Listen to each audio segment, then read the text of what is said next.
Am I ready? You're ready now. Okay, good enough. I'm sitting on a piece of the Frederick limestone here, and you can see that this is a purer limestone here than we saw back there at the road. And it is very nicely, or it should, obviously.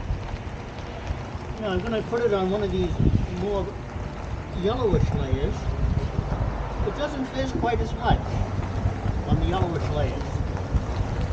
That's because the yellowish layers have more dolomite in them. It's interbedded limestone and dolostone. You can see they're yellowish layers and then the gray layers and then more yellowish layers. That leaves a couple of interesting questions. One, why is the dolomite yellowish and the limestone is just grayish? Limestone is calcium carbonate, calcite. Dolostone is dolomite, which is calcium magnesium carbonate. But neither calcium nor magnesium gives color. And a pure dolomite is white or colorless. The thing is, dolomite is a separate mineral because magnesium is a much smaller ion, and it is energetically favorable to have layers of carbonate, layers of pure magnesium, layer of carbonate, layer of pure calcium. Separate out the magnesium and the calcium into different layers, and that way we can get everything to fit more easily into the structure. It makes the structure more stable. If we mix the calcium and the magnesium into the same layer, well, then the layer has to shift because of the size. Whereas if it's all magnesium or calcium, it can shift down. Okay, what does that have to do with color? I said neither the magnesium nor the calcium has any color. Iron is the question, or is the answer. It turns out iron plus 2 is about the same size as magnesium. That's why when I was talking about igneous rocks, I talked about the ferromagnesian minerals in the Bowen reaction series. That's because iron and magnesium, iron plus 2 and magnesium, substitute for one another easily. Okay, if we've got a magnesium-bearing carbonate, iron plus 2 can go in there as well. It doesn't go into the calcium nearly as well because iron's too small to fit into the calcium structure. Dolomite does just fine. Okay, now we've got iron-bearing dolomite, just a little tiny bit of iron in it. But now we put it and we expose it to the oxygen, expose it to air, expose it to, again, oxygen in particular. The oxygen wants to grab electrons wherever it can, and it'll grab one from the iron plus 2 and turn it into iron plus 3. Iron plus 3 oxide is one of two minerals, goethite or hematite. We're going to see the hematite over there, on the other side.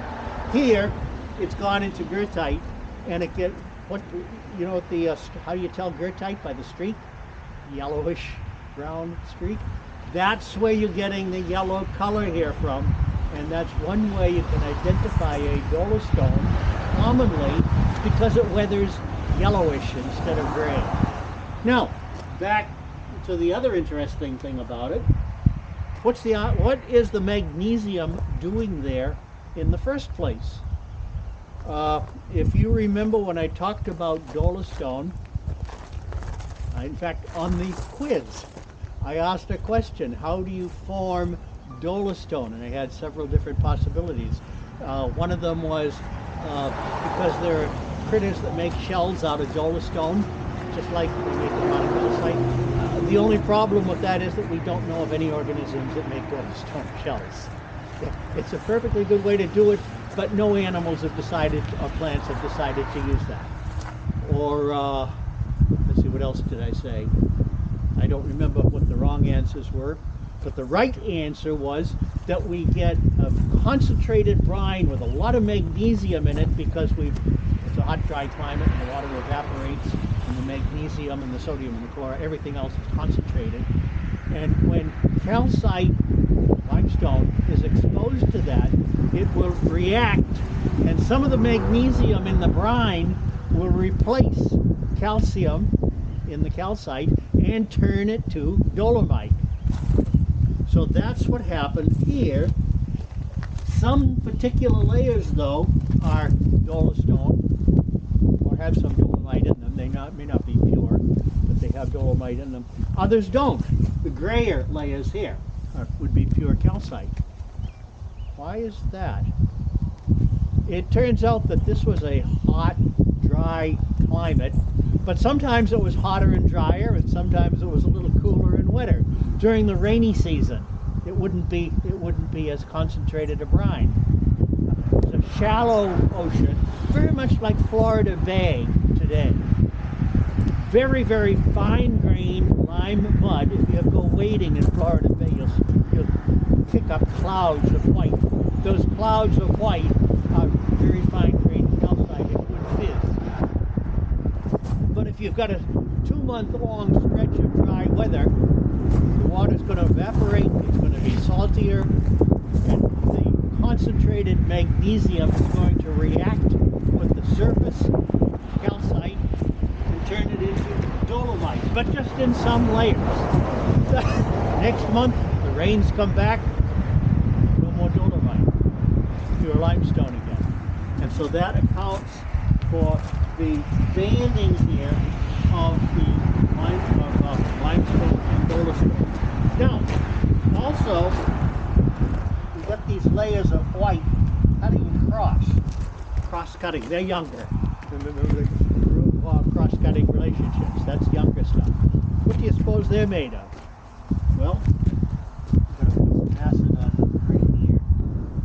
Oh, fizzes like mad. They're calcite layers, calcite veins.